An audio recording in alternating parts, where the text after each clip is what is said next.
The empress was led to execution. People said that she had cursed His Majesty.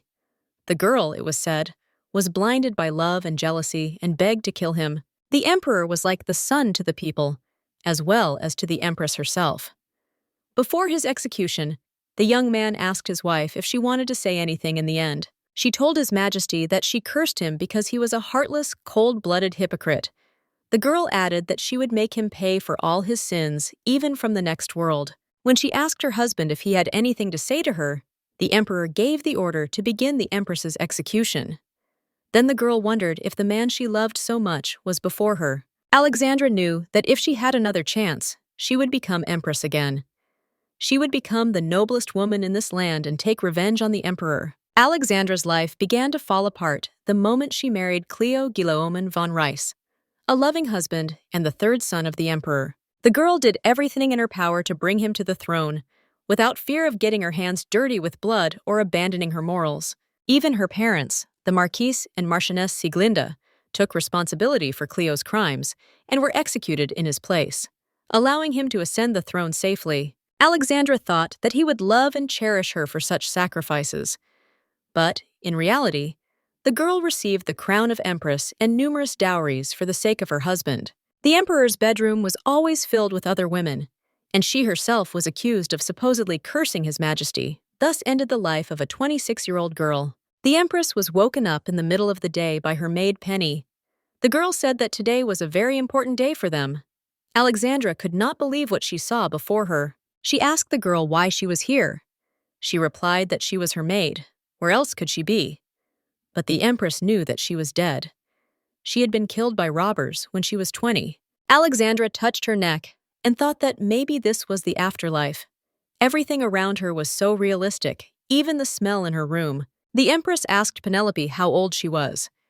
The girl was surprised that Her Majesty would ask this, because she herself had organized a coming-of-age ceremony for her 2 months earlier. Then the ruler asked how old she was. The maid replied that she was 21. Alexandra jumped out of bed and ran to the mirror. The girl realized that today was the very day that could not be forgotten, her wedding. Alexandra saw herself in a wedding dress and asked Penelope if she understood correctly. Penny was surprised and asked Her Majesty if she was feeling well. The empress said that she just felt dizzy and asked the girl to leave the room for a while. When Penny left, Alexandra pinched her cheek hard to make sure it wasn't a dream. It meant she had another chance. God had heard her prayers, and now she had the opportunity to avenge her death on this scoundrel. The girl pondered what she should do. The wedding ceremony would begin soon, so she knew that if she was going to run away from here, it was now. But before her death, Alexandra swore to herself that she would ascend the throne. Before her execution, she decided that she would once again become a noble empress and return to Cleo all the suffering, pain, and humiliation she had endured. So, Alexandra decided that she would not run away, but would try to change her life so that Cleo would be the head, not her. The empress called Penny to her and asked her how she looked. Penelope looked at Her Majesty and said she was the most beautiful in the whole world. When another maid asked if they were ready, Sandra thought about it. The girl wondered if she could put on the mask and play her role, knowing who her future husband really was. Was she sure that he would be the one to lose his head, not her? It seemed to her that now was a very good opportunity to run away and live a happy life with another man, forgetting about him. Is it possible to take revenge but without being his wife? But Sandra still felt the cold blade that had cut her neck, and she decided she couldn't live without forgetting everything he had done to her and her family. At the wedding ceremony, everything was the same as it had been that day. Cleo stood next to the priest and told Alexandra that she was beautiful. She smiled and complimented him back. The priest asked if Alexandra Giovanna Jean Sieglinde agreed to marry Cleo Guillaumin von Reiss, to love him sincerely, and to remain faithful to him through the years. The girl said yes. When Cleo swore his oath to love her and be faithful, Sandra wanted to scream that he was lying. She wanted God to punish him for what he had done to her. She believed that God should punish him for the terrible and vile betrayal of his wife, who had been so faithful to him. Therefore, Alexandra mentally vowed to hate her husband. "I swear that I will never love him or be faithful to him again, but will only curse and hate him," the girl said to herself, and they were declared husband and wife. They sealed their vows with a kiss and exchanged wedding rings. There was no turning back, and she could no longer escape. Before her death, Sandra swore revenge, and here it is. After the official ceremony, guests began to approach Alexandra and congratulate her. Two girls came up to congratulate her and said that she was very lucky with her husband. The bride replied that she was very happy. Another lady asked if it was true that she herself had proposed to the third prince. Sandra had once really loved Cleo so much that she had proposed to him. Now she thought she had been foolish not to choose one of his other prince brothers. When he called her, the girl remembered that the other ladies thought Prince Cleo had a gentle and charming voice. Alexandra told her husband that she was very happy to see him. Cleo asked his wife to dance with him, and Sandra agreed, adding that she would be happy to give him this dance. The girl decided that she had to play a role. To do this, she must cast aside all the destructive hatred that had seized her soul and be a pure girl drowning in love for him. The prince asked if she was tired. Alexandra replied that she was happy with him and asked how he felt. Cleo replied that he was happy when she was with him. The girl wondered if he was lying to her now. After all, they had really had a happy time before. Sandra was sad, and Prince Cleo noticed it. She replied that she had remembered her parents and that she would be living far away from them. The prince was surprised and said that her parents could visit the imperial palace whenever they wanted. He added that she could also go to them whenever she wanted. Alexandra told her husband that he was right, but the girl added that she liked living in the palace. After all, this place is majestic and beautiful, but at the same time, it harbors a lot of poison. Prince Cleo promised his wife that he would take care of her, but Sandra already knew very well that the most terrible poison in the entire palace was him. The girl overcame her feelings and told Cleo that she trusted him. When the dance melody ended, the prince told his wife that he needed to talk to her parents, the Marquise and Marquise Sieglinde, and then he could rest. Cleo leaned over her and quietly told Lexi to wait for him in their new room that night. And then Alexandra remembered that tonight would be their wedding night. The prince kissed his wife on the forehead and left. Alexa didn't know what to do, because she didn't want to get close to this scoundrel, and his kisses alone made her feel sick. The girl decided that she urgently needed to come up with something to avoid this closeness. After a little thought, she called her maid Penny. She asked the girl if she was taking sleeping pills. Penelope said she was taking them because she had insomnia. Then the princess asked her to give her some sleeping pills. The maid knew that her mistress had no problems sleeping, so she was a little surprised. Alexandra said that she had been feeling very tired lately. Penny promised to bring the sleeping pills right away and not tell anyone about it, just as her mistress had asked. Sandra felt a little reassured that it would be easier for her to get through the night. Suddenly, behind her, the girl heard a very familiar voice. The man asked why she was alone and where Prince Cleo had gone. And then the woman spoke too. Sandra turned around and recognized her parents, who had been dead for a long time. She shouted, "Mom, Dad!" and ran to hug them. The father told his daughter that she was a princess now, so she shouldn't act like that. But the girl said that she was very happy to see them. Sandra decided that she wouldn't let them be sacrificed. Mom asked Lexi why she was acting so strange today. The girl replied that she missed them very much. Dad reminded her that they had already seen each other this morning. He added that other people, seeing them, might think they hadn't seen each other for a year. The Marquis asked his daughter if her husband had offended her in some way, if he wasn't paying her enough attention. Alexandra told her parents that she was fine and that her husband was taking care of her. She added that she couldn't take it anymore, so she wanted to tell them something. The girl asked if they would always be on her side. The mother said that of course they would be. They were her parents. The father said that they could not betray their own daughter. Then Sandra asked her parents not to sacrifice themselves for her under any circumstances. They were very surprised by her words, and her mother asked why she was saying that. The woman asked her daughter to tell her what had happened. Alexandra wanted to tell her that in the past they had sacrificed themselves because of her, but she said that nothing had happened. The girl told her parents that anything can happen in life, so she really asks them to never sacrifice themselves for her if she doesn't want to. Her father replied that her request was quite strange, but he and his mother would listen to her. Alexa thanked her parents for their understanding and saw Cleo walking towards them. The Marquise and Marchioness Sieglinde bowed and greeted His Highness, Prince Cleo. The prince invited them to stay a little longer in the palace. The marquis thanked him for the invitation, but said that they did not want to disturb the newlyweds. The father shook the prince's hand and asked him to take care of his daughter. Prince Cleo replied that their daughter was the most beautiful and wisest girl in the entire empire, and it was a great honor for him to take her as his wife. Then the marquis said that he could not have wished for more than to hear such pleasant words from him. The parents wished the young couple a happy married life. Cleo promised them to make their daughter the happiest woman in the empire, and Lexi promised her parents to do the same for her husband. The parents said goodbye to their daughter and left. The newlyweds were to meet His Majesty, the Emperor, Prince Cleo's father. Alexandra knew she had to be very strong, for her revenge was just beginning. When the Mtaitin were called to an audience with the Emperor and Empress, the girl bowed to the Emperor and said, "Eternal glory to the ruler of Reyes." The Emperor congratulated the princess and asked if she had had much trouble preparing for the wedding. Alexandra thanked His Majesty for his concern. The Emperor then asked if she had had any difficulties during the wedding ceremony. He added that he had heard that the girl had made special preparations for it. Sandra found it funny that the Emperor would say such things, because in reality, he never cared about his sons.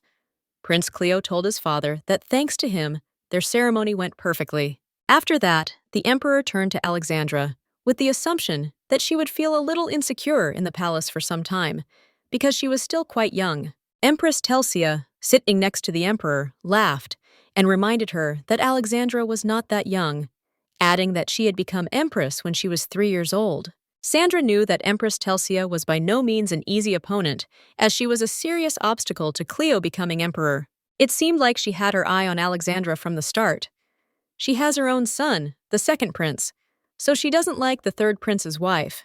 The girl thought that she had already defeated her once, but that did not mean that she could let her guard down. The princess told the Empress that she looked beautiful. The bride added that today she was overcome with excitement from the fact that she had just become a princess, and Her Majesty, at this age, had already become the mother of all the inhabitants of the empire. Alexandra said the Mus gave her great respect for the Empress. In reality, she simply returned to the starting point of their relationship. Just as then, Alexei simply needed to dispel all her doubts about her. Empress Telsia said that she hoped that the girl would quickly get used to life in the palace. Telsia added that the management of the imperial palace belonged to the Empress, and Alexandra would have full control over the Gen Palace, where she would live with her husband. The Empress said that the girl would succeed because she was the daughter of a prominent noble family. The princess bowed and asked for help with some matters. Alexandra added that she was not sure she was ready for such an important role as a princess. She was also concerned about not understanding some aspects of managing subordinates. Therefore, she wanted to rely on the Empress's recommendations. Telsia replied to the princess that she could contact her if she had any questions. Then the Empress said that it was not polite to detain the newlyweds and said goodbye to them. Prince Cleo thanked her for her concern. The newlyweds bowed and left. When they had moved a little further, Cleo asked Lexi if she was upset by the Empress's words. The girl replied that it was okay because Her Majesty meant nothing bad. Alexandra added that in the position of Empress, it is quite natural to keep everyone in check, especially since the issue of succession to the throne has not yet been resolved. The Emperor has a first son by Empress Vincentia, a second son by Empress Telsia, and a third son, Cleo, by the deceased second Empress. Their mothers are also fighting for the place of heir. Sandra threw herself into the very center of this cycle of their desires. Cleo asked if he could protect her or survive alone. The girl replied that they had to protect each other. The princess promised her husband to make him emperor. Lexi added that they must survive, and she thought to herself that this was necessary in order to take revenge on Cleo. She had long since decided that she would place a blade to his neck in the moment of her triumph. But for now, Sandra suggested that her husband forget all his worries and head to Jen's palace. Cleo didn't mind, because it had been a rather difficult day for both of them, and Alexandra could start her revenge there. In the palace, the maids welcomed the new mistress. The Gen Palace was once the home of the third prince and his family until the emperor's death. These maids served Alexandra faithfully until she achieved her goal. Cleo asked his wife, concerned, if she liked the palace. Lexi replied that she liked it very much. In fact, she liked the palace much more than he did. She felt at home here, But despite his betrayal, the maids of this palace worked for Sandra until the very end, just as she had once worked for him. Alexandra smiled at her husband and suggested that he go to his rooms to meet her later for their wedding night. Cleo agreed and kissed her gently on the forehead. Before she returned, the distance between their rooms had seemed very long to the girl, but now it was too short. It made Sandra feel sick. Upon entering her room, Alexandra said that everything looked amazing. The maid said that she tried to make everything to her liking, but because they were not acquaintances, the servants decorated the room based on His Highness's words about what his bride liked. Alexandra thanked Elovan for the room. The maid was very surprised that the princess knew her name, since she had not yet introduced herself to her. Sandra understood that she had spoken amiss, and something had to be done. The princess replied that she had heard Prince Cleo calling her. The maid believed her, and Sandra sighed. She asked the servants to prepare her for the prince's visit. Elovan said they would prepare a bath for her first. Alexandra understood that to the servants, she was just a young lady excited about her wedding night, but that they have no idea what thoughts are swirling in her head. But this way she will be safe for a while. In this palace, to everyone else, she is just an ordinary young lady. Alexandra had no children, even after she became empress, and Cleo had never dreamed of children. She believed it was because of her care for her, or because of a lack of love. After she was dressed, the princess asked the maids to leave her alone so she could prepare for the prince's visit. The girl added a sleeping pill to a glass of wine. Now there was no turning back. The princess asked the servant to bring Prince Cleo to her. Sandra understood that she had to suffer a little and endure for the sake of her revenge. Cleo asked his young wife if this was really her first time. She said it was. Then she suggested they drink wine first. Alexandra told the prince that she still couldn't believe they were now husband and wife, adding that it was like a dream for her. In fact, it was a very bad dream, and I wouldn't be able to wake up again. But Sandra had to play her part. Cleo replied that he also thought it couldn't be. The young man admitted that when she proposed to him, he couldn't believe it wasn't a dream. The princess admitted that she was very worried at that moment. She added that she was very worried that His Highness would refuse her. Cleo replied that he would never dare refuse such a beautiful and intelligent girl as her. The prince confessed to his wife that it was a great happiness for him that she had chosen him. Sandra understood that for him, indeed, it was good luck, and for her, the most terrible misfortune. After all, it was she who had blood on her hands, not him. Lexi had done all the dirty work just for him to confess his love for her. The girl pulled herself together and answered him. She said that she was also very happy that the most handsome man in the entire empire was now her husband. But Cleo reminded his wife that life in the imperial palace was not so peaceful. The young man said that sometimes there would be difficulties, but he would be able to protect her. The prince asked his wife if she trusted him. The girl replied that she trusted him as if he were her own. It was like that before. She trusted him with all her heart. He promised to protect her, to love her forever. But he betrayed her, and she didn't understand why Cleo had changed so much over time. Alexandra said that she believed him, and Cleo asked why she was crying. The girl realized that she could not make such a foolish mistake. She decided that she no longer needed these feelings. After drinking some wine, Cleo started kissing Lexi and threw her onto the bed.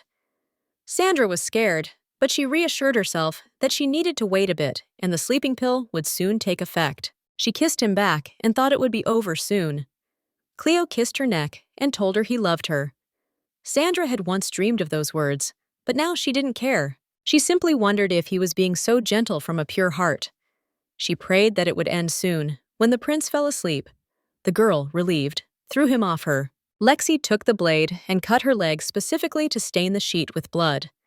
Then, in the morning, the prince would believe that everything happened, and he simply doesn't remember after the wine. She held the blade in her hands and thought about how she could easily kill him right now. But the girl didn't want to do that, because it would be a very easy death for him. In the morning, when the prince woke up, he said that he only remembered how he entered her, and everything else was like a fog. Sandra laughed, and said that she could not believe that he did not remember anything. Cleo apologized to his wife for drinking too much, and now not remembering anything. The prince said he loved her and hugged her tightly. Lexi didn't know if he was lying to her then. She wondered if he had calculated everything so well from the start, or if he had become uninterested in her over time. But Sandra decided it didn't matter. Whatever the truth, she has no intention of stopping her revenge. The girl said that it was time for them to get up to greet the emperor and empress. When Cleo noticed blood on the sheets, he asked his wife if he had hurt her. Lexi replied that he had been very gentle and caring with her. Alexandra wanted her once-beloved husband to slowly but painfully get back everything he had done to her, and she wasn't going to stop. In the imperial palace, everything was exactly like this. Elegantly beautiful things, behind their deceptive attractiveness, hide sharp blades, distracting attention in order to possess you. In the morning, the empress asked the newlyweds if they had rested. Princess Alexandra bowed and said that she had managed to rest well thanks to Her Majesty. The empress replied that she was very pleased to hear that. It was Empress Vincentia, the mother of the first prince. Sandra could not understand how she could look so affectionate. In her past life, Lexi had believed her sweet smile and thought she was a good person. But now, Empress Vincentia looked nothing more than fake. The emperor interrupted Alexandra's thoughts and said that he would probably hear good news soon, hinting at the children of the prince and princess.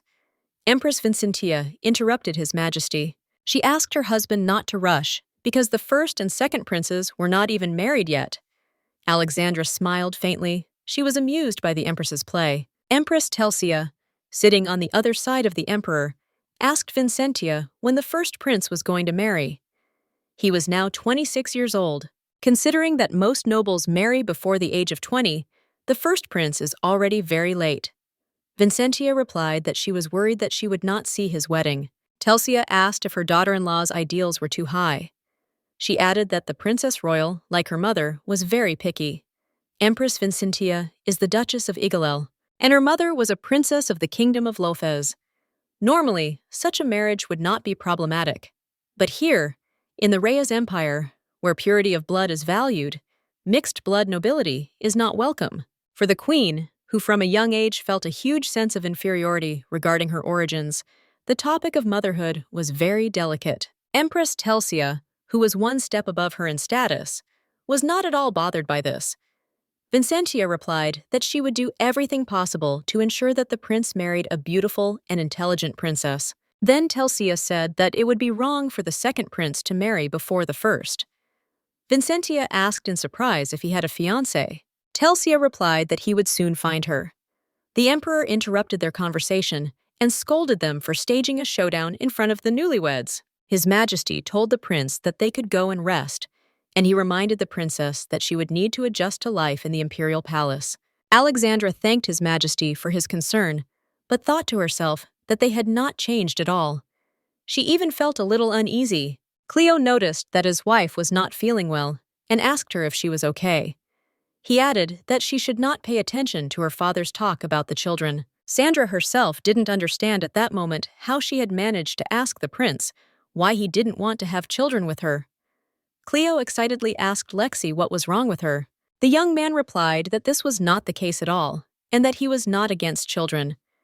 Then Sandra explained that she would like to hear from him that he would put in a lot of effort to make this happen. Cleo replied that he considered raising a child a lot of work, so he didn't want to burden her so much. But if she wanted a child so badly, then he would do everything in his power. Lexi felt worse. Every time he was so kind to her, she felt a pain that squeezed her chest. Because she clearly remembered that day and his words that began her execution. And she clearly remembers the hatred she felt then. Prince Cleo apologized to his wife for making her sad. Alexandra hugged him tightly and said that it was all her fault. The girl added that she was very tired, so she became more sensitive. She said that she was not in a hurry with him with the children, especially since they could still enjoy each other during their honeymoon. Lexi told her husband that she was just getting upset, thinking he didn't want children with her. But in reality, his answer wouldn't change anything for her. Even if he wanted children, it wouldn't change her hatred for him or make up for his betrayal. Cleo replied that it wasn't because he wanted children like her. The young man added that he simply did not want to put such a responsibility on her shoulders.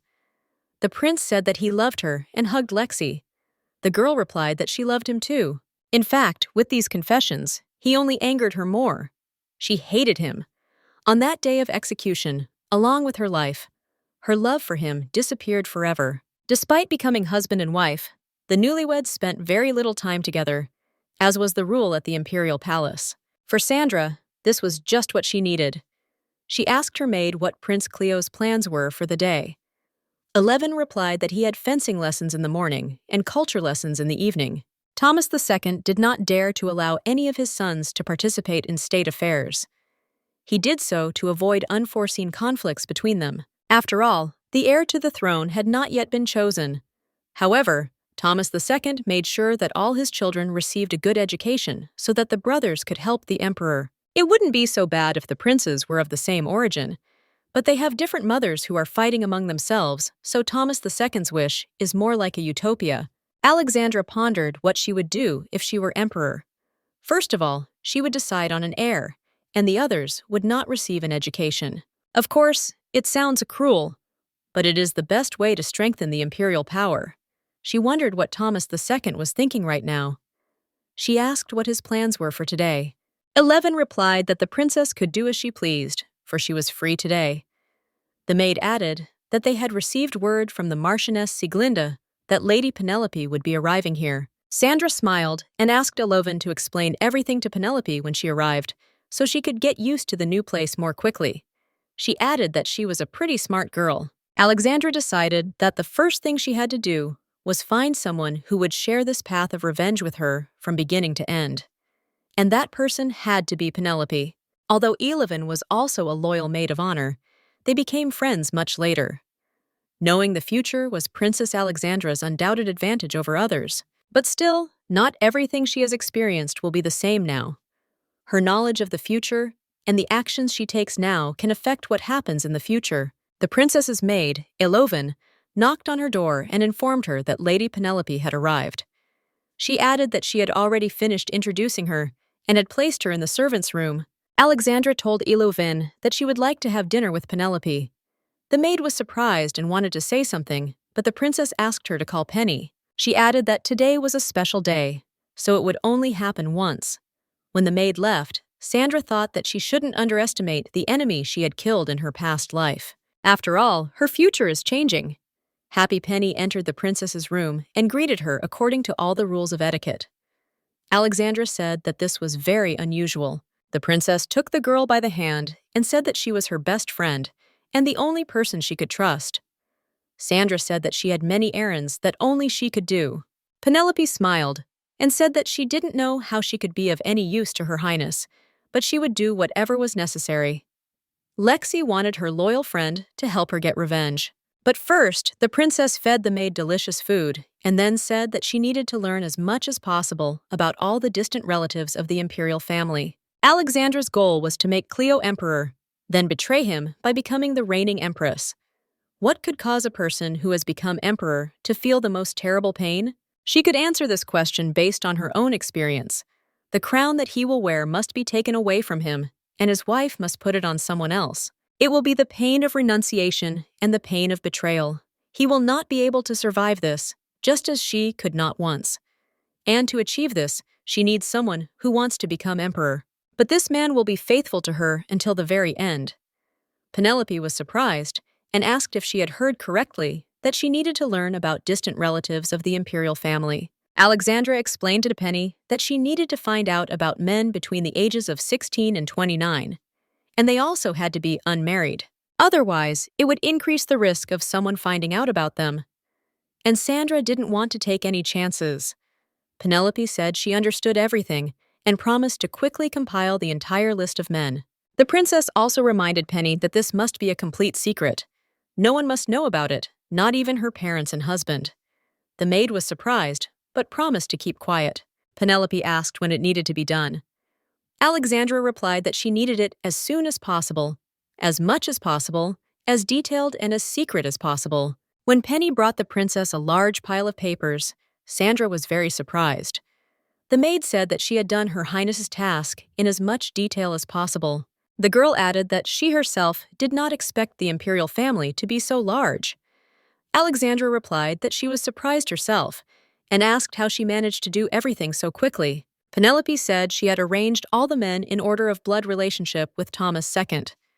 The girl added that it took a little longer to do it secretly. The princess praised the maid for a job well done and began to study the papers when Penny left. She rejected several candidates right away because they didn't suit her at all. One was undisciplined. He didn't know how to show concern for other people at all. Sandra didn't understand how you could run an empire if you couldn't handle your own territory. Another man was a pessimistic, indecisive sissy.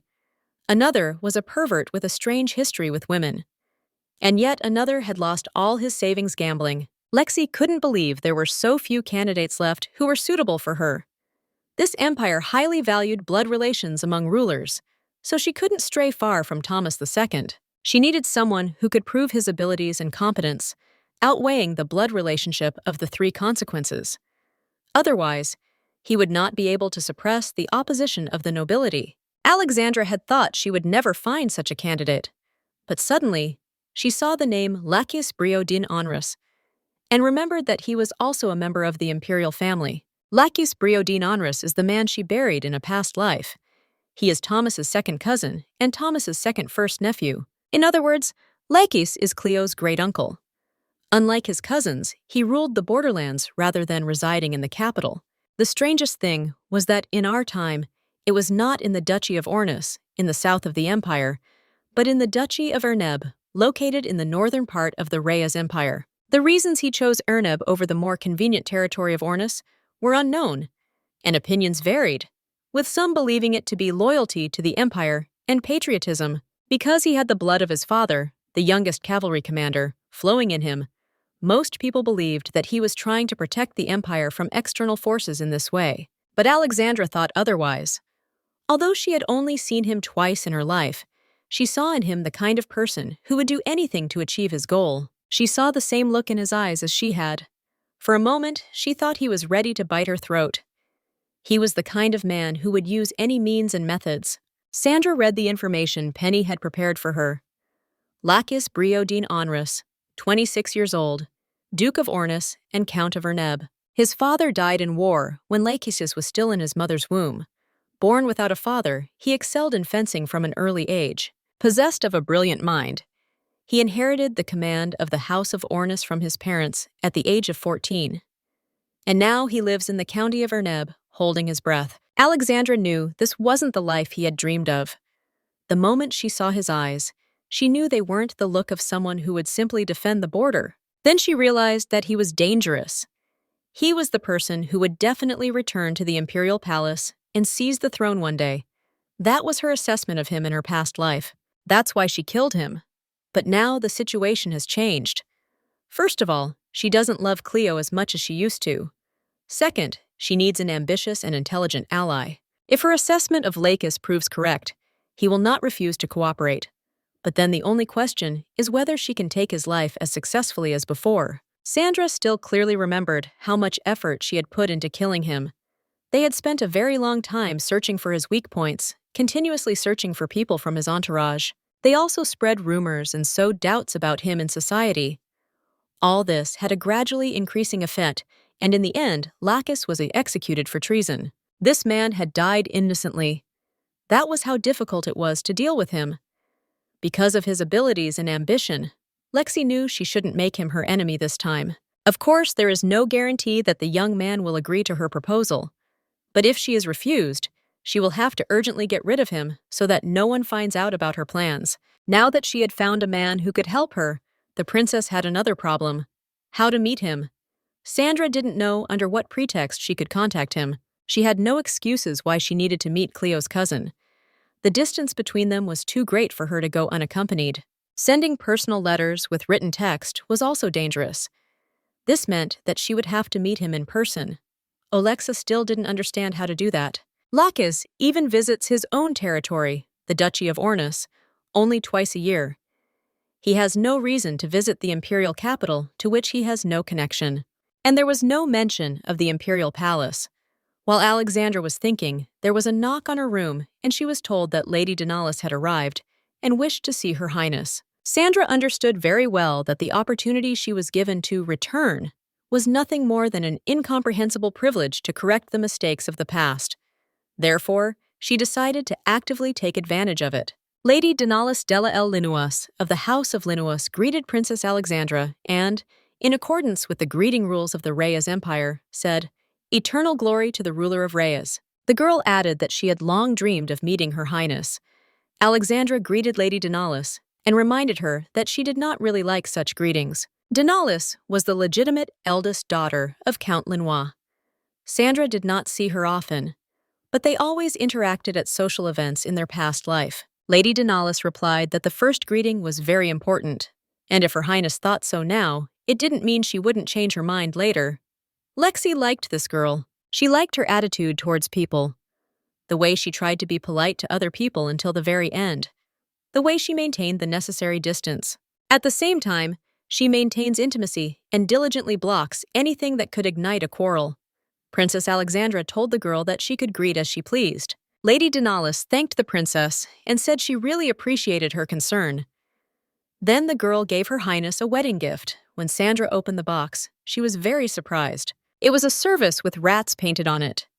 Denalis explained that in the kingdom of Belcia, objects with the image of rats symbolized happiness and home comfort. The girl said that she knew that others would give Her Highness expensive jewelry and dresses, and she wanted to prepare something unusual and special for her. Denalis added that she could bring something else if the princess didn't like it. Alexandra replied that she liked it, adding that it would be etched in her memory. Her Highness told the girl that a person's authority and reputation depend on their actions, and Lady Denalis's senses were impeccable. The girl thanked the princess for such kind words. Lady Denalis said that Her Highness overestimated her abilities. Then Alexandra said that she would like to have someone like her by her side. Sandra knew that treating valuable people with care was the path to success. The girl wondered if this meant that Her Highness was offering her to be her maid of honor. Before reincarnation, Alexandra did not make Lady Denalis her maid of honor, not because she did not like her, but because Lexi did not trust people. And now the girl has become different. Previously, she thought that Maleta, who was faithful to her, and Penelope, who had left her early, were the only ones who could turn her back from the wrong path. But if she had Denalis as her maid of honor then, she would have warned her against being too dreamy and warned Sandra to come to her senses and look at everything more carefully. She is a quiet but serious girl with a strong will. Besides, people close to power sometimes need someone to give them even an unpleasant warning. Last time, Alexandra realized this too late. That's why she needed her now, the one who wouldn't let her stray from the right path and destroy herself. The girl was so surprised that she asked why she should become Her Highness's maid of honor, because there are many sincere and strong ladies in the empire who are more worthy. The princess replied that that was why she was worthy, because she was the only one who asked such questions, and smiled. Alexandra added that, besides, she was the only one she knew so far. Her Highness added that she could not entrust this important role to someone she did not know at all, as she would feel uncomfortable entrusting her personal freedom to them. Alexandra told Lady Denalis that she had time to think about it. The girl replied that she could not make this decision without consulting her parents. Denalis asked if she could come back later and give her answer. Her Highness said she would eagerly await her in that room.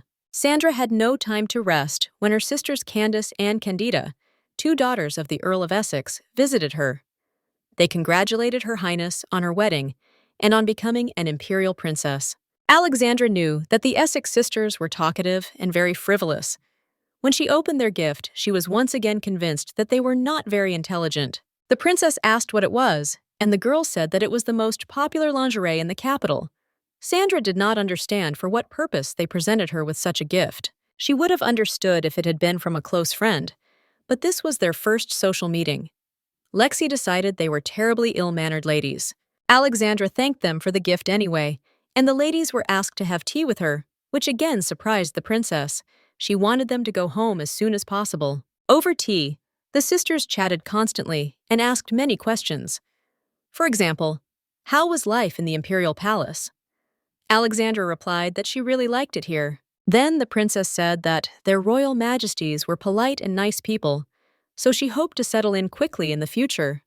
The sisters were pleased with this answer. Then, realizing that they would learn nothing more, they began to tell the princess rumors.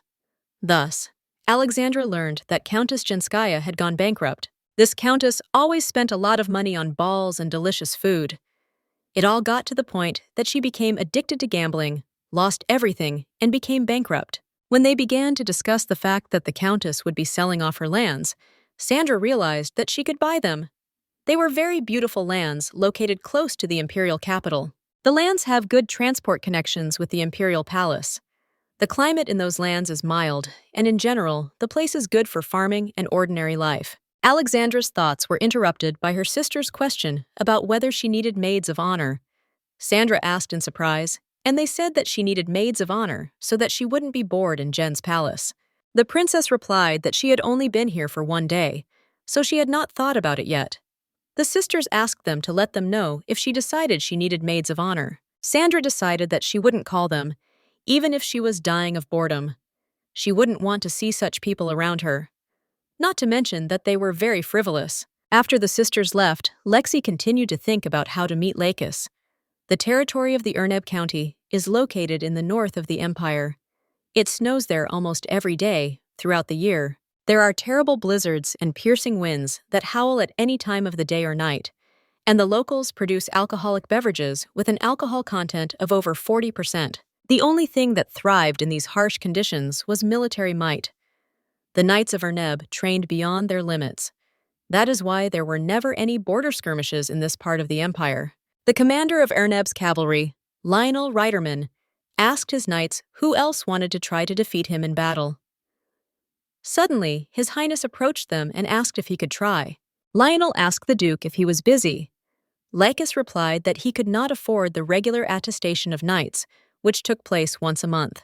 Commander Lionel asked if His Highness really intended to fight him. The Duke asked if he had any doubts. Lionel added that he would not yield to him. Lakis replied that he had not asked for this, but rather that he only wanted to fight at full strength. And he added that if he did anything, surrendering, he would resign as commander of the cavalry. Lionel replied that he had no intention of doing so, and the battle began. Lakis found his weak spot and quickly defeated the commander. The knights could not believe it. The commander told His Highness that he was very ashamed of himself. The Duke reassured him and said that he had fought well and had already improved his skills considerably. Lionel added that he knew it was a lie, that His Highness sat in his office all day and didn't exercise. Lakis replied that he didn't need to exercise every day. Commander Lionel asked His Highness to remove the sword from his neck, as it was not very comfortable to communicate. The young man added that there was no fencer who could defeat His Highness. Duke Lakis agreed with the words of the cavalry commander Erneb, and added that there was no man in the entire empire who could defeat him in fencing. Therefore, Sir Lionel deserves credit for being able to hold his own against him at least a little. The Duke told the commander that he was a great swordsman. That is why His Highness asked not to scold the knights, because they could not defeat him. The Duke said that such an approach demotivates the cavalry knights. Lakis added that time would tell, but right now there was no one in this order who could defeat their commander. Lionel replied that if a genius appeared, he wouldn't have a chance. Suddenly, an aide, Sir Keith, came running to His Highness. After catching his breath a little, he informed the Duke that the earls had done it. Lakis understood what he was talking about and told him to tell him everything on the way. When they had moved away from the knights, Sir Kate announced that he had received news from the capital. Thus, he understood that the gamblers lurking around Countess Jenskaya had done their job. Having lost all his property and on the verge of bankruptcy, the Count put his territories up for sale. Lakis asked what the price was. Kate replied that the price of the territories was 10 million gold. Duke Lakis said that it seemed like she was in a very difficult position, and smiled. One of the best territories in the empire was the lands of Count Jensky. No matter how large the empire's territory was, there was not much land suitable for agriculture, combining a pleasant climate and fertile soil. Moreover, the proximity to the imperial capital allows the owner of these lands to play the role of a court aristocrat. Therefore, without a doubt, this is a very valuable territory. The price was very low for these lands, so Lakis instructed his assistant to buy these territories as they had previously agreed. He asked to do it as soon as possible, and, of course, in secret. The Duke of Lakis added that they must not appear suspicious under any circumstances. Sir Kate replied that he knew this, as they had been preparing for it for so long. 6 months ago, Lakis was told that he would not be able to get Count Jensky's lands. After all, he was alive and well, and had grown-up sons. The counts told him to buy other lands. Then the duke said that there were no lands that could compare to these, especially since he needed the title of Count of Gensky even more than this territory. While the earls were thinking about how to put His Highness's plan into action, Sir Keith came up with a brilliant idea. It was the only way to force the Earl of Gensky to give up his lands on his own. It was bankruptcy, so they bribed people close to the Count to invite him to gamble and persuade the Countess to buy luxury items. Gambling and extravagance are things that cannot be given up after trying them once.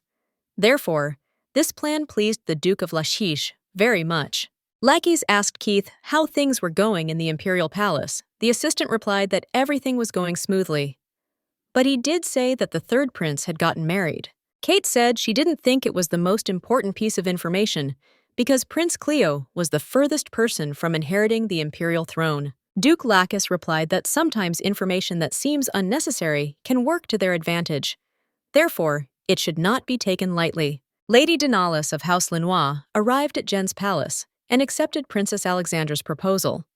Sandra decided she had made the right choice of maid of honor. The girl informed the princess that Count Gensky's lands had already been purchased. Alexandra was surprised that it had happened so quickly and asked if she knew who had purchased them. 10 million gold pieces was a very small price for these lands, but it was a lot of money. Not every aristocratic family could have raised such a sum so quickly. Denalis said that Count Gensky's territory was bought by Count Ernaba, His Highness, the Duke of Orneus. Alexandra asked the girls if this was true. Lady Denalis replied that there could be no mistake. Sandra knew that in a past life, Lacus had also bought these lands, but it was too early to rejoice, because not all events would be repeated. She would have liked him to be on her side, but she was afraid that the opposite would happen. Princess Alexandra asked her lady-in-waiting if she didn't find it strange that Count Gensky had gone bankrupt. Denalis replied that she didn't know him well, but he seemed to have never been a gambler before, so she found it strange that he had suddenly become interested in gambling. Sandra said that gambling has been around for a long time, but it's not very popular in the capital. She added that you don't need a reason to fall in love with it. You can become addicted to these games by accident. Then, Princess Alexandra asked Lady Denalis if it could all have been planned. The girl was frightened when she heard about the conspiracy. The princess suggested that someone had deliberately addicted the count to gambling and the countess to buying luxury items, thereby creating this situation of bankruptcy. Lady Denalis asked Her Highnesses in surprise, "How could this be?" Princess Alexandra said that the merchant ship in which Count Gensky had invested his money had been damaged by a storm. The entire cargo of the ship sank to the seabed, and the damage was catastrophic. Denalis said she had heard of this terrible incident too. Alexandra continued, "The Count did not want to admit that he had lost more than he had invested, and he wanted to make up for what he had lost. He was also worried that his wife might leave him. The fact that he lost a lot of money during the storm hurt the Count's heart, and the only way to make a lot of money quickly and heal the wound in his heart is through gambling." Lady Denalis agreed with Princess Alexandra. Sandra added that people who have failed once will try their best to avoid it the next time. But sometimes they cannot make a rational decision, and the obsessive desire not to fail this time makes their judgments inadequate. After listening to the princess, Lady Denalis asked who and why would do this to Count Gensky. She assumed that Her Highness suspected someone of this. Alexandra replied that in order to find out the answer to this question, they needed to meet with the one who most wanted to receive Count Gensky's lands. Sir Keith informed Duke Lacus that the residence of Count Gensky was undergoing renovations and major reconstruction. All the servants on the estate had also been replaced. The maid, Elovan, asked Her Highness what necklace she would like to wear with her dress and suggested that she choose a gemstone. Alexandra told the maid that she was going to the ball today, dressed minimally, so as not to catch the eye of others. The princess added that one should dress in moderation, showing one's taste. A natural rivalry arose within the imperial family for the position of heir. The two main figures were the first Prince Jeremy and the second Prince Janaska. The third Prince Cleo, who is relatively weak in terms of power and has lost his mother, is unable to take advantage of the situation. People should continue to think like this. They are not interested in the issue of succession to the throne. They prefer to be content with the position that is prepared for them. This is the image they need to play. When the princess was ready for the ball, Eleven asked if Her Highness had heard that the Duke of Ornois would be at the ball tonight. Sandra was very surprised. Elovin said that she had heard that after purchasing Count Jensky's lands, the Duke wrote a letter to the Imperial Court Department. Alexandra's meeting with Lacus in her past life wasn't today, and she learned about him much later. But now everything was going the way she wanted. The maid informed the princess that the prince had come to see her. Alexandra invited him into her room. Cleo congratulated his wife and said that she was incredibly beautiful. The young man added that Lexi was dressed more modestly today than she usually wore to a ball. The girl replied that she was now a member of the imperial family. Therefore, she decided to reduce such extravagances to a minimum. After all, people would not think well of her if they saw a lot of money on her.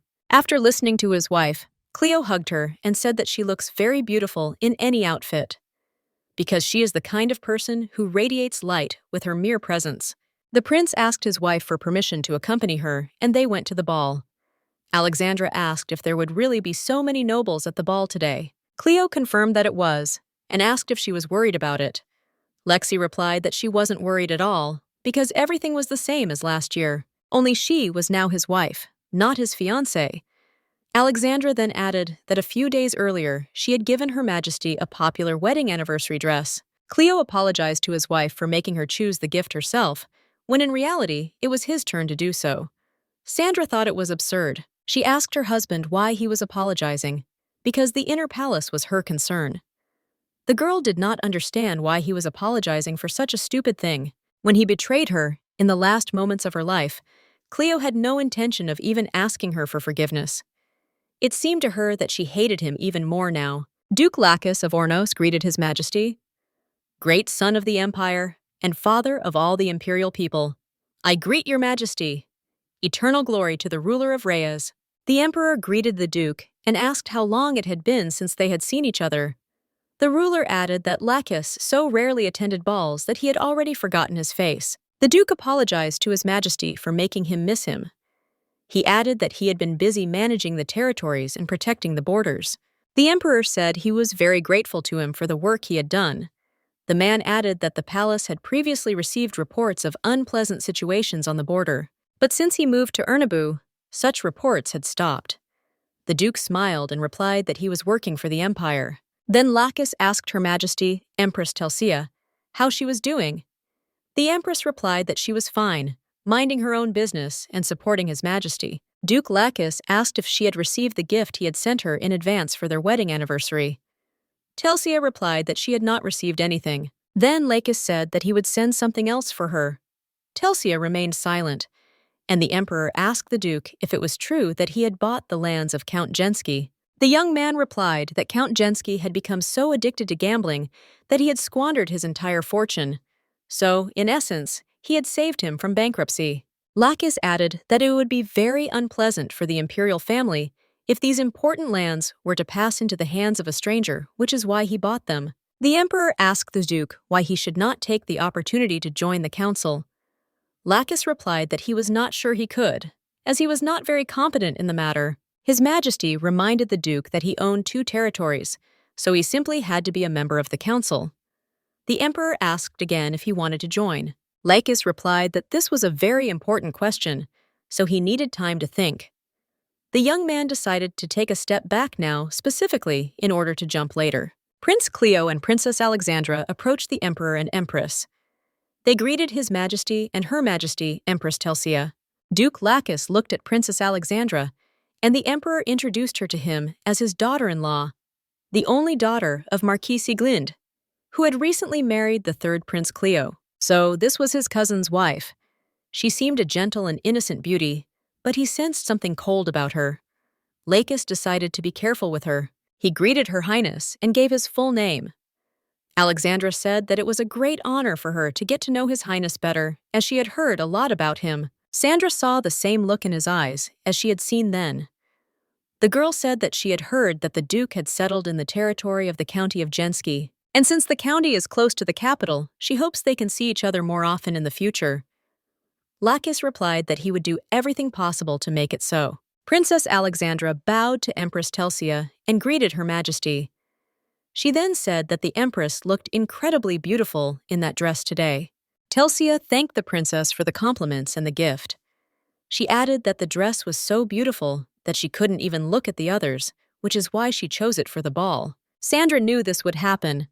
She deliberately gave the empress a dress that would become her favorite. It was an exact copy of the dress that the emperor was to give her only a year later. She repeated the design of the dress she had loved until her death.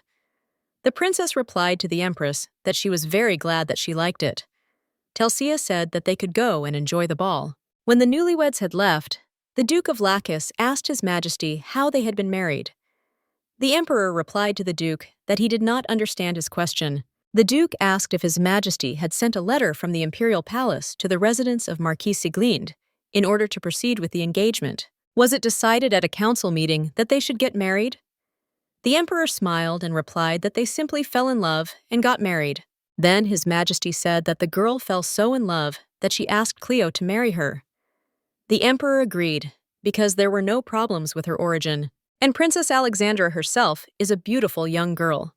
Lacus told His Majesty that he understood everything and had no more questions, so he would not bother him anymore. As soon as Duke Lacus opened the door to go outside for some fresh air, Princess Alexandra ran into him and spilled her wine on his tailcoat. The girl was very apologetic, and the Duke said that everything was fine and nothing terrible had happened. But Princess Alexandra persuaded him to go with her to the Palace of Jen in order to clean his tailcoat. At the Palace of Jen, the maid took the Duke's tailcoat to be cleaned. During tea, the Duke and Princess were silent for a long time. Lacus asked why they were sitting in complete silence. Alexandra replied that she was thinking about where to start the conversation. She added that she would stop worrying so much and start talking if he promised to be honest with her. Lacus said she sounded like she didn't trust him. Then the girl asked if he trusted her. The Duke replied that he wouldn't be here if he didn't trust her. Then the girl asked directly if he had done it on purpose. The young man asked what exactly he had done. The princess said that he had bought the lands of Count Jensky. The Duke replied that it was so, and he did not understand what the question was. Princess Alexandra explained that she believed that he had deliberately done everything to make Count Jensky bankrupt. Sandra added that the Count really liked his territories and would never sell them for anything in his life, even if he went crazy. And if he did, it wouldn't be for the pennies he has now. Therefore, Alexandra believed that everything was very well planned in advance. There was only one way to force the Count to give up his lands without violence, and that was bankruptcy. The princess told the Duke that he had bribed the people around the Count, and they had made him addicted to gambling. And then everything happened as he had expected. Duke Lacus replied that the princess had a talent for writing, so she could write books under a pseudonym if she was worried about her reputation as an imperial princess. Alexandra smiled and replied that sometimes reality itself was very similar to a good novel. Then the Duke asked what she wanted and why she was so sure of her words. The girl replied that she understood everything from his reaction to these accusations. She added that she found it very strange that he had bought land for a large sum of money so quickly. The Duke replied that she knew that everyone would like to have these lands. The princess replied that it was so, but the main reason for her suspicions was that he had bought them. The young man said that she didn't know him well enough to say that he was such a bad person. The girl replied that she knew much more about him than he knew about her. Duke Lacus then asked the princess what the purpose of this conversation was. Then the girl asked directly if the Duke wanted to take the throne and become emperor. Lacus was indignant and said that her assumptions were extremely disrespectful. Princess Alexandra continued. She said that she had thought for a long time about why he needed this county and his title. She also didn't understand why he had immediately moved to the residence, even though they had spent so much time away from their home territory. And while she was thinking about it, she came up with this theory. The county of Jensk has long been involved in the political movement of the empire. In Erneb, where he rules, military power is well developed, with many soldiers who can fight in any conditions. On the other hand, Ornis, which was passed down to him by his parents, has such fertile soil that he can feed his people an army and still have some left over for sale. The princess assumed that he had economic and military power, but only political power. But he did not even try to participate in politics, so no one would think he was up to something. The Duke replied that she would be a traitor to the empire if she continued talking like that. The girl asked if she was right. Alexandra told the Duke that she was confident in her words and was not afraid to risk her life. Then Lacus asked what she wanted. The princess offered the Duke cooperation, after which she would make him emperor. Lacus was very surprised and reminded the girl that she was already married to the third Prince Cleo. Then the girl confessed that she wanted to do this out of revenge against her husband. After all, it was he who wanted to kill her brothers and father in order to seize the throne and become emperor. Duke Lacus asked if she wanted to cooperate with him in order to avenge her husband and then go with him to the depths of hell. Alexandra said that she was not going to go to hell with her husband. She explained that she wanted to make him emperor first, and then she would take the crown from him and put it on her new husband. Sandra thought it was a good revenge, because he would fall from the very top into the very bottom of hell. Duke Lacus listened carefully to her and said that she had made a huge mistake by telling him all her plans. The princess replied that she understood the risk she was taking, but she also understands that once he leaves this door, he won't go to the emperor with this information. After all, first of all, he has no evidence that this conversation took place. Secondly, the emperor already looks at him with suspicion regarding the purchase of these lands, so the Duke will not expose himself like that. Lacus told the girl that she really knew him well. The Duke asked why she was so sure that he would want to work with her. Alexandra said he could leave this room, get his coat from the maid, and pretend this conversation never happened. But once he left this place, he would become her enemy. She added that she could not leave alive a person who knew of her true intentions. Lacus asked the princess if she wanted to intimidate him. The girl replied that it should work, because she knew him much better than he knew her. She also knew that there were many people among the nobility who would take her side. Therefore, the princess gave the Duke 5 minutes to decide whether to become her enemy or ally. She reminded him that soon everyone would notice their absence. Duke Lacus asked the princess for permission to ask her one last question: why him? Alexandra replied that there were other people on her side, but he would be much more useful. If he takes her side, they will be invincible. And if he chooses to become her rival, it will be very unpleasant for her because she is delighted with his abilities. And Sandra also said that she found his ambitious heart, which he tried so hard to hide, very valuable. Lacus realized that the girl knew more about him than he did. When he first saw her, he thought he could grab her, and now she had done it to him. The princess told the Duke that 5 minutes had already passed. Lacus stood up from his seat and walked over to her. The Duke said, "Yours truly, Alexandra Giovanna Jean Reyes. I look forward to working with you." The young man shook the princess's hand and kissed her. Alexandra replied, "With pleasure." Lacus smiled and asked what had her husband done to deserve her wrath. The girl was about to answer when the maid announced that Prince Cleo had arrived at the palace, looking for Her Highness. Sandra was a little confused, and Lacus sat down in his place and took the cup in his hands. He calmed the girl down and told the maid that the prince could come in. When His Highness entered the room, he was very surprised to see the Duke of Ornis with his wife. The Duke politely invited the prince to join them for tea. Cleo asked the young man what had brought him here. Lacus said that the princess had accidentally spilled wine on him. The man added that he had been refusing for a long time and wanted to go home like this, but his wife persuaded him to come here and clean his tailcoat. Alexandra confirmed the Duke's words. She said she was not paying attention, so she bumped into the Duke and poured her wine on him. The princess said she wanted to make amends and clean her tailcoat. The girl asked the man if he was angry about this. Cleo said that everything was fine, and Lacus said that it was time for him to go home. When the Duke left, Prince Cleo asked his wife if anything unpleasant had happened during their conversation with the Duke. Alexandra replied that he seemed like a nice person. The prince was surprised and said that he didn't think so because he had failed to make a good impression. The girl knew that his instincts were right. Lexi felt the same way when she first met him, but she told Cleo that he seemed kind and smart to her, and even complimented the prince. Cleo admitted that he had been very frightened when he couldn't find her at the ball. He was glad he had thought to come here and check her rooms. Lexi apologized to her husband. She said she was tired and decided to rest a bit in her room, and then accidentally spilled the wine. The prince said that everything was fine now and kissed her gently on the lips. Lexi looked into Cleo's eyes and remembered how she had loved him before she passed out. Back then, she had wanted him to be all hers, but now everything had changed. Cleo told Lexi that he really wanted to give in to his emotions and put her to bed. But because she was feeling unwell and had come here to rest, he couldn't afford to. The princess replied that they would still have time for that. Cleo told his wife that she was right. The young man hugged her and said that he would visit her later in her chambers. When Prince Cleo returned to the ball, the emperor asked him where Princess Alexandra was. The prince replied that she was not feeling well, so he escorted her to Jen's palace. Empress Telsia, who was sitting next to the emperor, said that it was very irresponsible of her to leave their wedding anniversary without saying goodbye. Cleo replied that she must have been overtired while looking for a dress for Her Majesty as a gift. His Majesty asked his wife to calm down and not judge the princess. Then the empress turned to her son. She asked the prince if he liked any of the girls enough to marry them. The prince replied that he was only 24 years old, so it was the first prince's turn. Telsia told her son that the third prince had already married.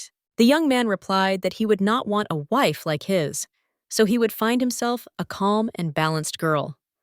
Prince Cleo was indignant, and his brother asked him if he was right. Empress Vincentia said that she would make great efforts to find a worthy bride for the first prince. During these arguments, the Duke of Lakis approached the emperor. He said he wanted to say goodbye, but he saw it was out of time. His Majesty said he was a member of their family, so it couldn't be out of time. Lakis thanked the emperor for these words and said that it was time for him to go. The emperor suggested that he stay and rest in the palace, but the duke said that he had a lot of business. Then His Majesty said that he did not dare to detain him and asked him to consider his proposal. He added that he would expect a positive answer in the near future. When Duke Lakis returned to his palace, Kate's assistant asked him if there was anything interesting at the ball.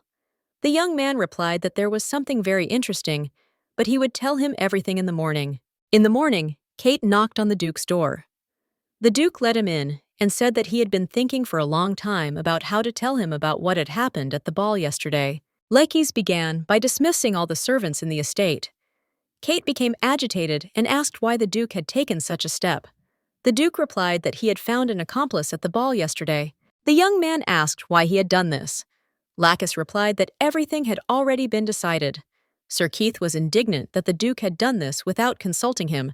When Lakis told him everything Princess Alexandra had told him, Kate asked if she might be a spy. The duke replied that he didn't think so. He said she knew everything about how they had planned and executed the purchase of Count Jensky's lands. Kate asked if his plans had been flawless. Lakis replied that Princess Alexandra was simply very intelligent. He added that the Empress and Emperor certainly did not suspect anything, otherwise he would have seen through it. The Duke said that he and the princess had common interests and that she was very intelligent, so she would be a good partner. Kate reminded him that her opinions would have to be taken into account. The first emperor was a very intelligent man.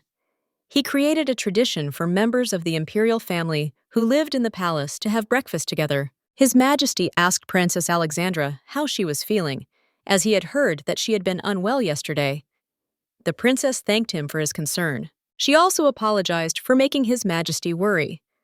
The emperor said she could rest whenever she wanted if she felt unwell. Empress Telsia thanked the girl once again for the gift and asked her not to burden herself so much anymore. Her Majesty assumed that the princess was tired while choosing a dress. Alexandra replied that she was very glad that Her Majesty liked her gift. The girl decided to behave calmly and not stand out. She knew that she would only be able to draw her sword when the empress or empress consort was overthrown. Empress Telsia asked the emperor if it was time for the second prince to marry. Telsia said that yesterday at the ball, she liked a girl who was suitable for the role of the imperial princess. She added that this girl was so suitable that we should hurry up with the wedding. Empress Telsia then turned to Empress Consort Vincentia and asked if she would mind the second prince overtaking his brother and marrying first. But the emperor did not like the idea. He said that it was against etiquette to marry the second prince before the first. His Majesty asked if this girl would be suitable for the first prince. Empress Telsia was shocked by His Majesty's proposal, and Princess Vincentia coughed.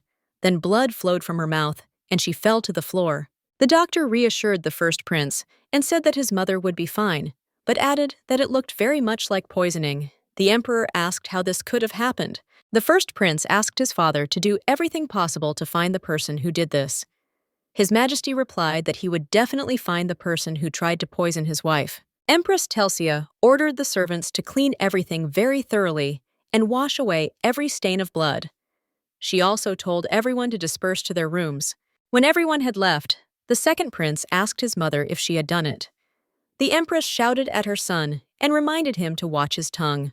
The mother added that she had not done it. The prince said that he had merely assumed and asked who else could have done it besides her. The woman replied that many could have done it. For example, the emperor himself or the third prince with his wife. She said that no matter who did it, it would have very serious consequences. Prince Cleo saw that Alexandra's face was pale from what she had seen. He asked his wife who she thought could have done such a thing to Her Majesty. Sandra didn't understand why this had happened. It hadn't happened in her past life at this stage. The day after the ball, they had breakfast again, but without the poisoning. After breakfast, Empress Vincentia calmly returned to her chambers. But here everything happened differently. Alexandra wondered what had influenced events so much. She was a little scared that all the events she knew would happen in a different order. Cleo hugged his wife with care and suggested that she rest a little. The emperor was shocked by what had happened. He understood that if the empress consort had eaten any more of the poisoned food, it would have been impossible to save her. His Majesty pondered over who could be entrusted with the investigation of this matter. Almost all the aristocrats of the imperial palace were entangled in disputes over power. He also could not entrust this matter to a person from lower society, because it would disgrace the reputation of the imperial family. Suddenly, there was a knock on his office door, and a letter was brought. It was a letter from the Duke of Ornus, from the county of Jensk. The emperor smiled and ordered the Duke of Lachis to be brought to him immediately at the imperial palace. Alexandra understood that at first everything was the same as in her past life. But by meeting the Duke of Ornois earlier than necessary, she gave rise to a different sequence of events. If she had followed what happened in the past, she would have met him much later. Also, in her past life, Sandra had no intention of cooperating with Duke Lachis. With this turn of events, it was clear to the girl that she would no longer be able to rely on her memories. Instead, she would be building her new life. And in this life, she would definitely bring Cleo's revenge to an end. Sandra understood that the Duke of Ornois had become her ally only because their interests coincided. The maid Elovan knocked on the door of Princess Alexandra's chambers and brought her cookies that she had made herself. The girl was surprised and asked why she had decided to make cookies. Eleven replied, worried that the princess had not had a good breakfast. When Sandra took the biscuits, the maid said that she had just seen the Duke of Ornois in the palace. The girl was surprised, and the servant said that His Highness would now participate in the central politics of the empire. Alexandra understood that this was what he had sought by buying the neighboring county. Sandra guessed that he was meeting with the emperor. She decided that she would definitely have to talk to the Duke of Ornus today. His Majesty thanked the Duke of Lachis for his prompt arrival. He said that recent events had helped him realize that there were no people in the palace he could trust. The Duke of Ornus asked the emperor what had happened and added that he did not understand anything. The emperor replied that it was good that the rumors had not yet spread throughout the empire. He said that the empress consort had been poisoned and someone had tried to kill her. Lachis asked if she was okay now. His Majesty said that she was resting, but they were very lucky that she had taken a little less food than she could eat. Otherwise, they would have lost her. Lachis asked if they had found the person who had done this yet. The emperor replied that they had checked every dish and every piece of cutlery. They had questioned all the workers who had prepared and set the table, but nothing was known yet. Lachis said that this was very bad, and His Majesty added that this was why he had called him, to ask for an investigation into the matter. The ruler said that he had received his letter, in which Lachis wrote that he planned to join the assembly of the imperial palace. The man added that no one else would help him like he did. The Duke of Lachis asked the emperor if he was sure he could entrust such an important matter to someone who only knew how to wield a sword. His Majesty replied that only he could be impartial. The emperor said that Lachis already knows that he has not yet decided on an heir. The empress and the empress's consort are constantly arguing about this. and members of the aristocracy will inevitably be receptive to issues related to the future emperor, so their decisions will be based only on their personal benefit. Lakis wondered why His Majesty had not chosen his successor if he understood everything. The emperor had told the Duke that he needed a man like him. His Majesty added that for now he was simply asking for help, but if the Duke refused, he would have to do it by order. Lakis replied that he would be happy to help. After all, his job was to serve the emperor. The Duke promised His Majesty to do everything in his power. The emperor told Lakis that his father would be proud of him. Lakis decided that he needed to meet with his accomplice first. Penelope informed Princess Alexandra that the Duke of Ornuis wished to thank her for her past hospitality. Princess Alexandra asked Duke Lakis how he managed to get into her palace.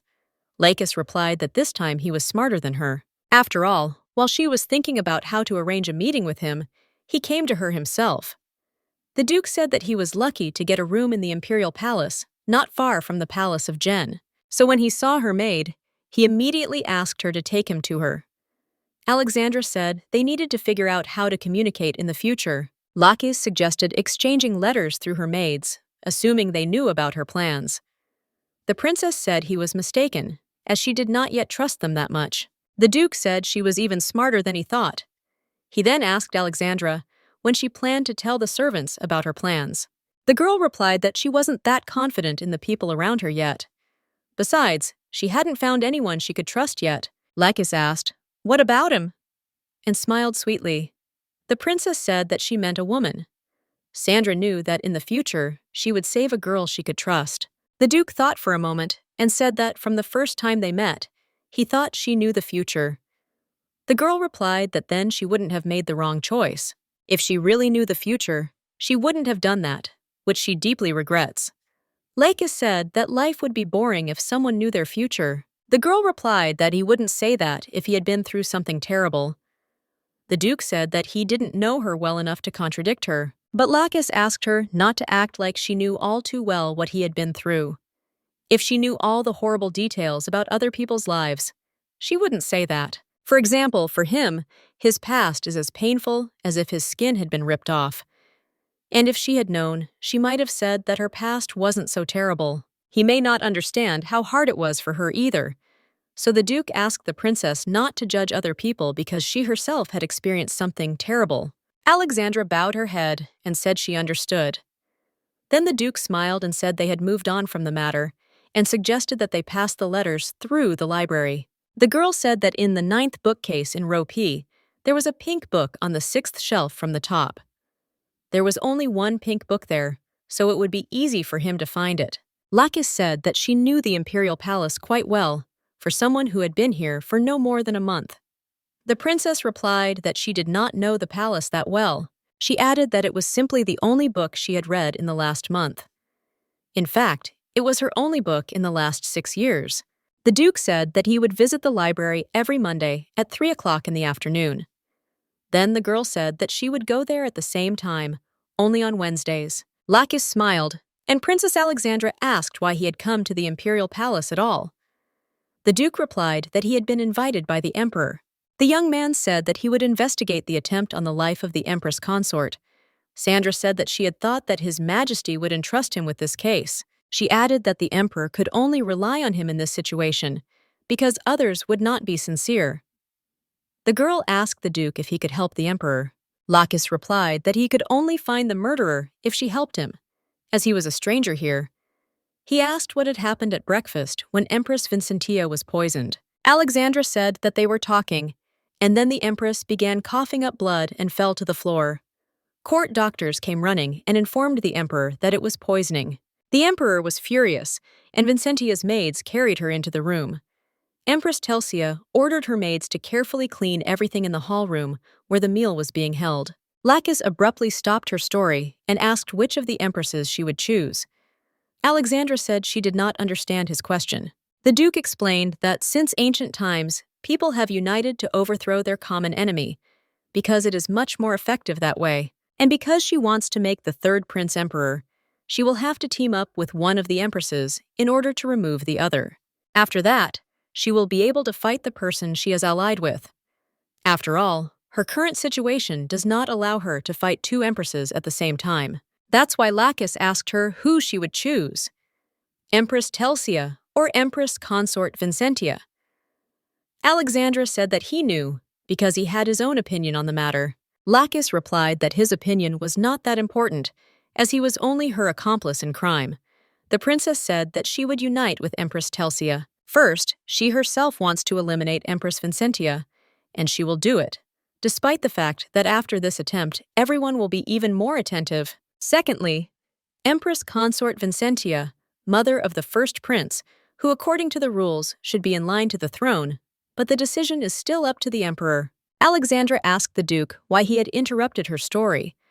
Lacus replied that the further course of their conversation depended on her decision. Then he returned to that breakfast. The duke reminded the princess that Empress Telsia had ordered her servants to clean the hall after this incident, so no one knew if there was evidence of her involvement in the poisoning. Princess Alexandra said that the empress is very intelligent, so she adapts very well to the situation. Lacus added that every person has flaws. And Empress Telsia has a weakness for flattery, because she likes to dress well and takes care of her appearance, as she holds a high position in society. Alexandra said that this was the only thing they could use against her. Lacus asked if she would be up to the task. Sandra replied that this was her revenge, and he was her assistant. Duke Lacus said that there should be mutual concessions in their relationship, because he also has reasons to seek revenge. After all, he has been wanting revenge for the past 12 years. The young man confessed that he despised the emperor and empress, so he wanted to seize the throne. The girl asked why they displeased him so much. Lacus said that he would definitely tell her everything, but only after he heard why she hated her husband so much. He added that it was she who proposed to the prince. The duke told the princess that he absolutely did not understand why she despised her husband, if it was quite natural to love him. Alexandra replied that it was not the time to tell her that yet. Duke Lacus said he felt the same way, because trust is not something that is built overnight. But Princess Alexandra said she trusted him. The young man asked why she said that. He thought she didn't want to talk about her hatred for the third prince because they hadn't known each other long enough. Sandra replied that it was not about trusting him. It was about her personal life, so she needed time. Then Lacus asked why she trusted him.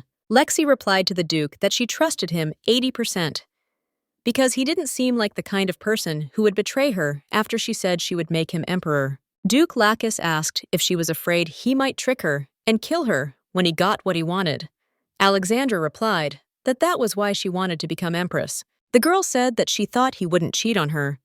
Lacus replied that he did, but it wasn't because of any personal reasons or her social status. In fact, he is afraid that they will learn many of each other's secrets and be able to reveal them if one of them betrays them. The princess said that it would not be right. After all, each of them had staked a lot. Therefore, the girl assured the duke that she was not going to betray him for any selfish reasons. Then Duke Lacus suggested to Princess Alexandra not to have doubts about each other over trifles, because they have one common goal to which they should pay attention. The princess agreed that this was the most important thing right now. Sandra added that he wouldn't have confessed if he had planned to take the throne and abandon her, because he's the kind of guy who doesn't give his enemies a heads up. Lacus said their relationship was very interesting, and added that he never thought they would be able to trust each other so much. Lexi asked if he trusted her. The duke replied that he trusted her 80% and smiled. Princess Alexandra said that they were just wasting time on pointless chatter. Her Highness asked the Duke of Ornis to quickly find the thief who had tried to kill the Empress Consort Vincentia. The Duke replied that he would try very hard. Duke Lacus took action immediately after receiving the Emperor's order to investigate the matter. Everyone around him said that His Majesty had made the right choice. At the same time, everything pointed to Empress Telsia. She herself did not admit her guilt. She said that if she wanted to kill someone, it would definitely not be in such a senseless way. Telsia asked the Duke of Ornis why he had brought men in uniform to her room. The Duke apologized and said he was following His Majesty's orders. The Empress said that he was trying to portray her as a terrible woman who wanted to kill the Empress consort. Lacus replied that he was simply investigating. Therefore, to do this, it is necessary to inspect her room.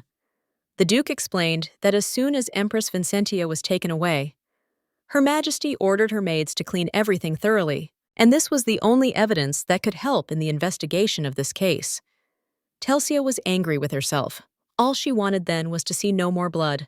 When the Empress's room was searched and nothing was found, Duke Laicus apologized to Her Majesty for disturbing her and said he was glad there would be no more accusations against her. It seemed to Laicus that Empress Telsia was not to blame in this case, judging by her behavior, although she would not mind remaining the only empress in the palace. The next day, Empress Telsia's maid shocked Her Majesty with the news that a witness had appeared. One of her maids confessed to having poisoned Empress Vincentia on her orders. Telsia was very angry and thought that Vincentia had specially bribed her maid, and herself had taken the poisoned food, but in such an amount that she would not die. And since the Empress consort knew that Telsia did not like mess, she was sure that she would immediately order the maids to remove everything, even important evidence. The Duke of Ornis came to Her Majesty with soldiers. She asked who testified against her. Laicus replied that it did not matter. He added that the emperor was angry, and her current situation was not to be envied. Telsia replied that she knew this well herself, and asked if she would be detained. The Duke of Laicus said that he had great respect for Her Majesty, but the emperor had ordered her to be placed under house arrest. The Duke asked the Empress to endure these inconveniences until she was found innocent. Telsia sat in her room and pondered the fact that she had shed so much blood to rise to the top of the empire, and now she would end her life so senselessly. When the maid brought her dinner, Telsia asked for the third prince's wife to be called to her. Alexandra was not surprised because she needed someone to help. Empress Telsia asked the girl to sit next to her and said that she had not done what she was accused of. Alexandra said that she believed Her Majesty. The princess told the Empress that Her Majesty had everything she could dream of, so she wouldn't do such a thing. Telsia replied that Prince Cleo was very lucky with his wife. Princess Alexandra asked if she could help her in any way.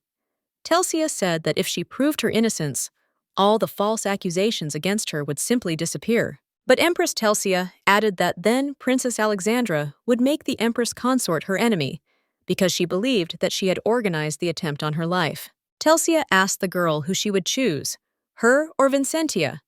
Alexandra replied that she had already made her choice when she came here, to her room. Then Telsia asked the princess to say at the trial, which would soon take place, that she had seen the maid add poison to Vincentia's plate on her orders. The Empress asked the girl what she wanted in return for her testimony. Alexandra replied that it would be enough for her to have the false accusations dropped from Her Majesty. Telsia said that she was very kind, but such people do not survive in the palace, so she needs to have some desires. The girl replied that she had them, but she just wanted to help. The Empress added that she was accustomed to thanking people for their help, so her reward would await the princess in the future. She then asked her to leave so as not to arouse suspicion. Alexandra thanked Her Majesty and left. Walking down the corridor, Sandra smiled and asked herself if what she had planned would work out.